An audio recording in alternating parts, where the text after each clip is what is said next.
Hey everybody, how's it going? Welcome back to Copper Jacket TV. So we finally have some good news out of the state of California, and this is something that we have been talking about for quite a while now. It's the case of CRPA v. LASD, and a judge has finally signed off on it. So we're going to talk about it today. Let's get to it.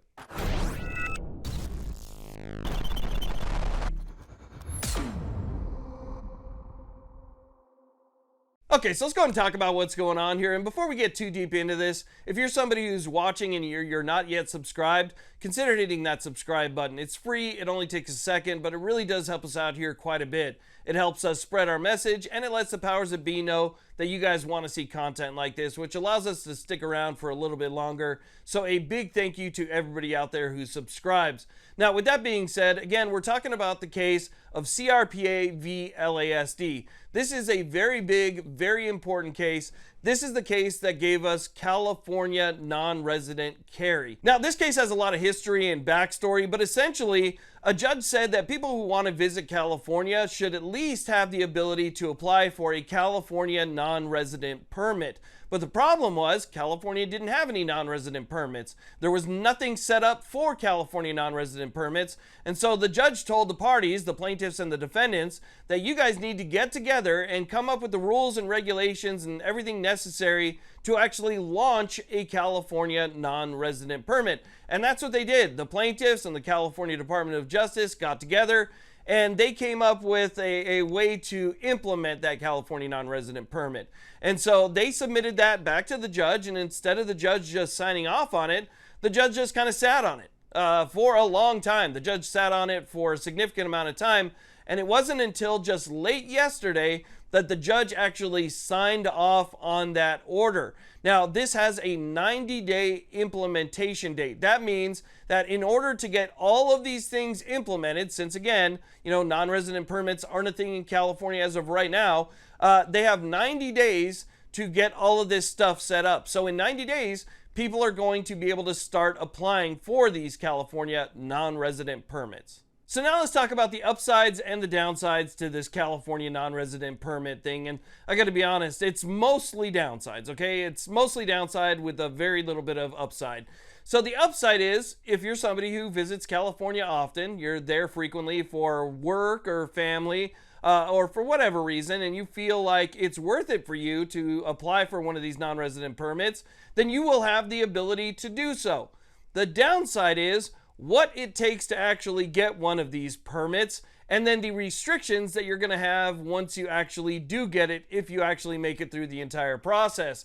Because the process is kind of difficult. Number one, the first hurdle that you have to get over is that you have to be a member of one of the plaintiffs' organizations. So you have to be a member of the CRPA or the 2AF or the GOA, Gunners of America, or the GOC. You have to be a member of one of those organizations in order to even begin the application process. Now, the application process, thankfully, I guess one of the upsides is that you can do this in your home state. So you won't have to travel to California to get one of these non-resident permits. You can do everything you need to do in your home state.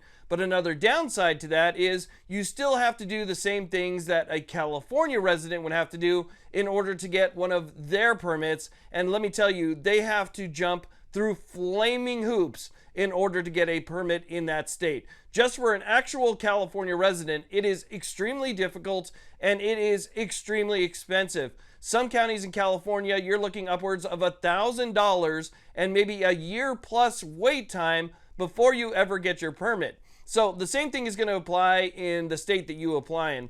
So number one, you're going to have some type of ID or driver's license in the state that you're from. You're still going to have to go through all of the requirements, so all the range time, all the testing, all the school and class work that you're going to have to do that California requires for their citizens. You're going to have to do that in your home state, and you're going to have to find somebody that's able to do that in your home state. They're going to come up with a curriculum, and they're going to come up with a method to do that for people who train in your state. But for the time being, there's nothing really spelled out quite yet. But you're still going to have to go through, the 16 hours of training and all this and that. You're still going to have to do the fingerprinting. You're still going to have to do the background checks. And one of the other downsides is you're still going to have to go through one of those mental evaluations, which is ridiculous. So you're going to have to FaceTime, since you're not able to actually travel to California and talk to, one of their shrinks.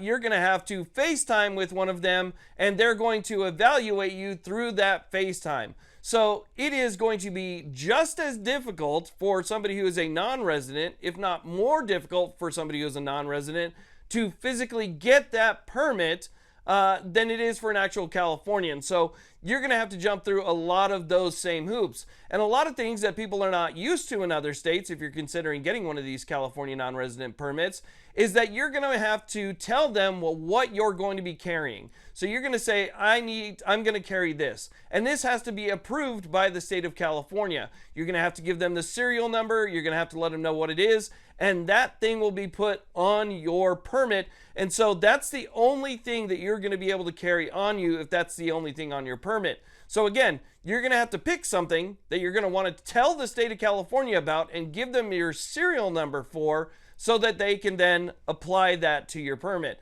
So just like people in California, you're going to be limited as to what you can actually use. Plus, you also have to abide by California's freakishly unrealistic laws, like not having anything that's threaded, right? Not carrying anything over a 10-round capacity. All of those things are still going to apply to you as you carry in California.